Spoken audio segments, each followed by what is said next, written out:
Donc voilà, fin de la première journée du Canine Science Forum 2018. Je me suis enquillé 25 conférences. Là, il est 19h, on vient juste de finir. Donc je ne vais pas vous parler des 25 conférences, je vous ai fait une petite sélection et on va aller parler de ça tout de suite. Alors la première conférence dont je vais vous parler, c'est une conférence qui parlait de l'utilisation de la récompense chez le chien. Ça va me permettre d'aborder un petit peu plus tôt que prévu une notion qui est importante quand on éduque nos chiens, qu'on appelle la valence de la récompense. La valence, en fait, c'est la valeur que donne notre chien à une récompense. C'est quelque chose de complètement subjectif. Comme on dit, les goûts, les couleurs, ça ne se discute pas.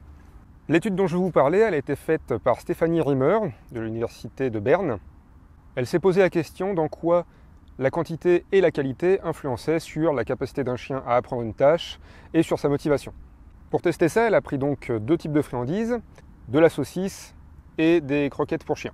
Sans grande surprise, les chiens étaient quand même plus motivés pour avoir un bout de saucisse que pour avoir une croquette. Pareil, pour tester l'effet de la quantité, les chiens préféraient bosser pour avoir 5 récompenses plutôt que pour en avoir une seule.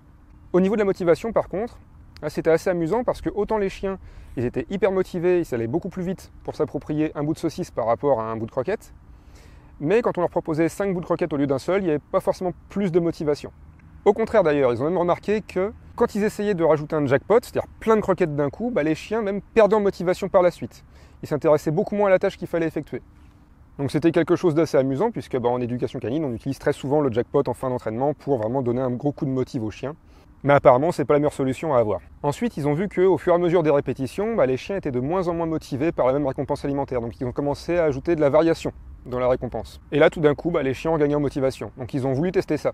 Ce qu'ils se sont amusés à faire, c'est qu'ils ont proposé aux chiens la récompense préférée qu'il avait contre quelque chose d'aléatoire. Au début, il n'y avait pas vraiment de différence. Par contre, au cours du temps, la motivation était bien meilleure et les chiens travaillaient beaucoup plus longtemps. Ensuite, un grand classique du Canine Science Forum, c'est les études comparatives. Parce que c'est Canine Science Forum, pas Dog Science Forum. Donc en fait, on parle aussi des cousins de nos chiens. On parle des loups, on parle des dingos, on parle des chacals, enfin on parle de plein de bestioles. Et il y a deux études qui m'ont bien plu. La première, c'est une étude faite par l'université de Vienne. Ils ont cherché à voir si, dans une tâche de coopération avec de l'humain, les chiens étaient plus efficaces que les loups. Il faut savoir qu'à Vienne, ils ont le Wolf Science Center. C'est un centre où des chiens et des loups sont éduqués de la même façon. C'est-à-dire qu'ils sont tous élevés au biberon, ils sont tous élevés en captivité et ils sont tous cajolés, papouillés par des humains tous les jours. Donc on a vraiment des animaux qui, au niveau de leur histoire de vie, sont complètement comparables. Dans l'étude qui m'a intéressé, là, ils ont mis les chiens et les loups en face d'un problème où il faut être deux.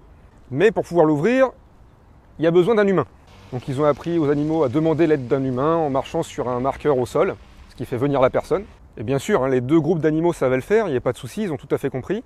Mais ils ont remarqué que les loups avaient un petit peu plus tendance quand même à aller vraiment observer la tâche, alors que les chiens, très vite, ils allaient se tourner vers l'humain, quoi.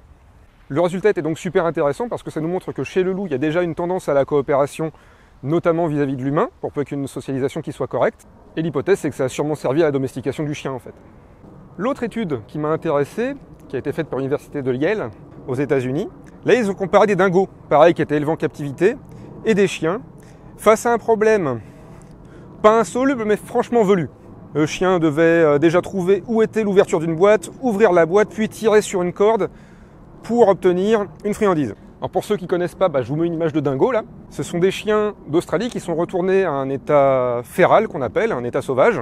Et l'idée c'était dans cette étude de comparer donc quelle est la différence entre un chien domestique et un chien sauvage. Mais vraiment sauvage. Bilan des opérations, face à la difficulté de la tâche, les chiens ils ont vite abandonné. Et ils sont assez vite allés voir l'humain pour avoir un petit coup de main. Les dingos aussi ils ont abandonné, mais beaucoup plus tard. Ce qui fait qu'il y en a beaucoup plus qui ont réussi à avoir la friandise, ou en tout cas à aller beaucoup plus loin dans le puzzle que les chiens. La conclusion de la publication, ça a été que la domestication a peut-être amené des choses aux chiens, il coopère plus vite avec l'humain, donc il peut plus vite se sortir de situations impossibles à résoudre tout seul. Mais de l'autre côté, en ayant perdu un petit peu de sa persistance, on va dire, il arrive moins à s'en sortir tout seul. Et pour en finir un petit peu avec ces histoires de domestication, on a eu aussi une super conférence de Anna Koukekova, qui travaille dans l'ancien laboratoire de Dimitri Belyaev. Alors Dimitri Belyaev, son expérience c'est un truc de fou, je vous ferai une vidéo spéciale sur ça. Mais en gros, il a réussi à domestiquer des renards, simplement en travaillant sur la sélection génétique, et sans aucun travail de socialisation particulier. En fait, en 40 générations, il est passé de ce genre de renard-là à ça. Et tout ça en ne travaillant que sur la génétique. Donc on a eu droit à vraiment un résumé de toute l'histoire de la sélection de Belyaev. Et pour l'instant, leurs travaux de recherche, ça porte sur l'identification des gènes qui seraient liés à cette domestication. Donc ils ont identifié 3 gènes et les recherches continuent et voilà, c'était vraiment passionnant. Alors last but not least, Hongrie, les amateurs de musique apprécieront le jeu de mots, j'imagine.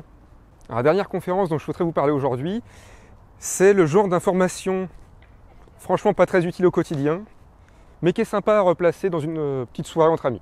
Il s'agit d'une étude de Vivienne Reicher de l'université de Budapest, qui a voulu voir comment fonctionnait le cerveau d'un chien lorsqu'il s'endort. Et surtout, elle a voulu voir s'il y avait une asymétrie dans le fonctionnement du cerveau pendant que le chien s'endort. C'est-à-dire que normalement, chez les animaux terrestres, quand on dort, les 2 hémisphères du cerveau sont au repos. Ce n'est pas le cas pour les mammifères marins.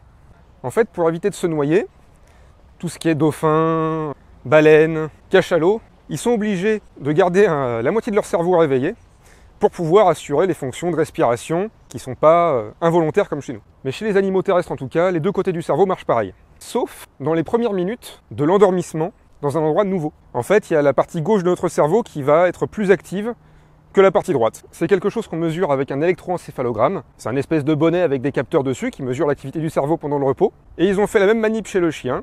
Et pareil, chez le chien, quand il arrive dans un endroit nouveau, il y a la moitié gauche du cerveau qui est beaucoup plus active que la moitié droite. En tout cas pour les premières minutes du sommeil. Donc voilà, c'était le premier résumé de la première journée du CSS 2018. J'espère que ça vous aura appris 2-3 trucs. Comprenez bien que je ne pouvais pas faire le résumé des 25 conférences. Après, pour vous donner un ordre d'idée des choses qui ont été abordées, ça a été aussi vaste que parler même d'ingénierie informatique et de machine learning pour automatiser les prises d'informations et les prises de données pendant les expériences d'éthologie. On a pas mal parlé aussi de la physiologie de l'attachement avec tout ce qui est molécules d'ocytocine, le test d'Ainsworth également. Voilà, donc on a parlé vraiment de plein de choses. Le CSF, c'est extrêmement vaste. Et je vous donne rendez-vous demain pour parler de la suite. Allez, passez une bonne soirée!